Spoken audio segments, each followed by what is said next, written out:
Hai, Assalamualaikum warahmatullahi wabarakatuh dan selamat sejahtera. Kami dari Google 6 ingin membentangkan video tentang pengaruh media sosial terhadap kalangan rakyat Malaysia semasa PKP ini berlangsung. Perintah Kawalan Pergerakan ini telah dilaksanakan pada 18 Mac tahun 2020. Pada ketika itu, Perdana Menteri kita ingin membuat satu ucapan khas sempena Ramadan mengumumkan Perintah Kawalan Pergerakan ini akan dilanjutkan sehingga 12 Mei tahun 2020. Ia adalah fasa keempat pelaksanaan PKP ini dan tidak mustahil akan dilanjutkan sehingga penularan COVID-19 ini masih dikesan. Secara dasarnya, PKP bermaksud pematuhan arahan untuk duduk di rumah atau dengan arti kata lainnya, perintah berkurung. Penjarakan sosial harus dilakukan ketika berada di luar rumah. Pemakaian topeng muka dan menjaga kebersihan diri adalah perlu ketika bergejala atau ketika di luar rumah, dan juga diutamakan langkah keselamatan dan kesihatan yang lain. Oleh disebabkan perintah berkurung ini dilaksanakan, telah terjadinya satu fenomena di kalangan kita untuk menggunakan internet secara berterusan. Semua yang dilakukan harian kita akan ditukar untuk menjadikan semua dilakukan kepada atas talian. Berdasarkan objektif pertama kami, iaitu kesan media sosial terhadap masyarakat semasa pemerintahan kawalan pergerakan berlangsung, ataupun dalam bahasa singkatannya PKP, yang bermula daripada 18 Mac sehingga 9 Jun. Kami memperolehi 4 data penting berdasarkan objektif ini, ataupun 4 data yang kami fokuskan, iaitu ada 4. Iaitu yang pertama, adakah pengguna media sosial ataupun kita sendiri menerima maklumat isu semasa ini dengan mudah dan cepat. Yang keduanya adalah kebanyakan masyarakat lebih banyak menghabiskan masa mereka di media sosial berbanding keluarga. Adakah ini benar ataupun tidak? Yang seterusnya adalah kemudahan media sosial ini pada masa PKP ini adakah penting ataupun tidak untuk kita?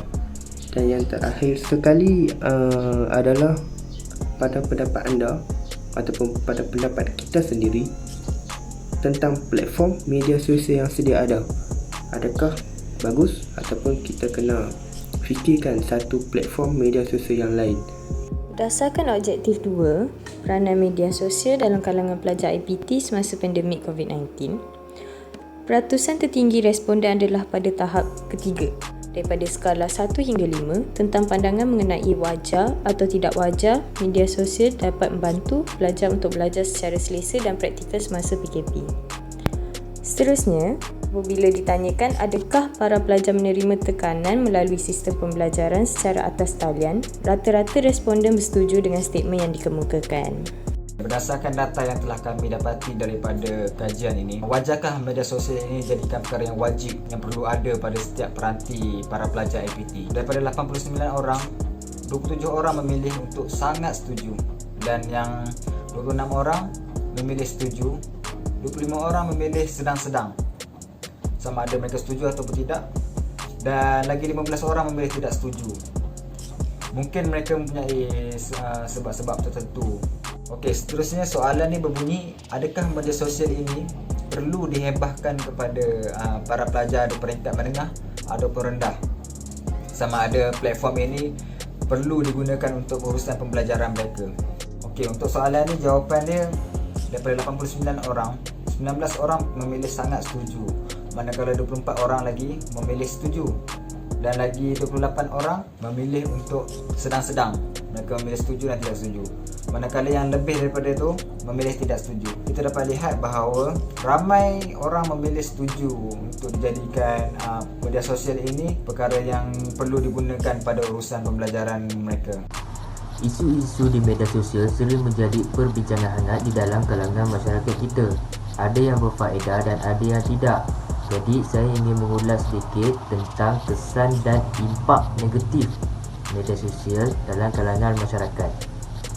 Yang pertama, terdedah kepada perbuatan maksiat dan dosa, seperti melihat gambar-gambar atau konten yang berunsur lucah yang disebarkan secara meluas, sehingga boleh menyebabkan berlakunya gejala-gejala yang tidak bermoral seperti kes rogol, zina dan lain-lain. Selain itu, media sosial boleh menjejaskan keharmonian masyarakat yang berbidang kaum. Ini kerana ada segelintir pengguna laman sosial sengaja mencetuskan isu sensitif sehingga menimbulkan kemarahan oleh pihak-pihak tertentu. Oleh itu, berbagai pihak perlu memainkan peranan yang penting bagi mengatasi masalah ini. Bagi pihak kerajaan, mereka perlu menyekat konten-konten yang berunsur luncah di media sosial dan mengambil tindakan tegas terhadap individu yang sengaja mencetuskan isu sensitif sehingga boleh menyebabkan perpecahan kaum. Selain itu, ibu bapa perlu memainkan peranan yang penting dengan sentiasa mengawasi aktiviti anak-anak mereka di media sosial supaya tidak terlibat di dalam gejala yang tidak bermoral sehingga boleh menjatuhkan maruah diri dan keluarga. Jadi kesimpulannya, penggunaan laman sosial di Malaysia banyak memberi kesan terhadap corak kehidupan semua lapisan masyarakat yang ada di Malaysia. Walau bagaimanapun, ia bergantung kepada cara pengguna untuk memanfaatkan kemudahan yang diberikan. Dan oleh yang demikian, masyarakat haruslah berdisiplin semasa menggunakan platform ini supaya sama-sama kita dapat meningkatkan kecekapan minda masyarakat untuk menjadi minda kelas pertama. Itu saja daripada kami. Terima kasih.